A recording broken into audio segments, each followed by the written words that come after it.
years ago. Back then, I was doing design consultancy. Right now, I'm heavily involved in training in the area of innovation and design thinking.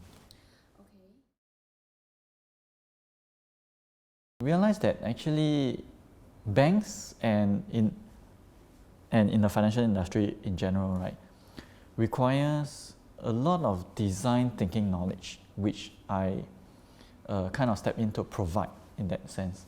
So when I was in the bank, I realized that the design language that I provide to non-designers is very, very helpful.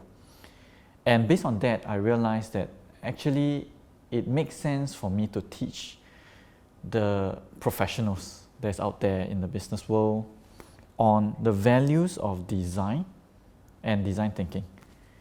And therefore, I started this company that conducts training to help professionals to learn about design thinking.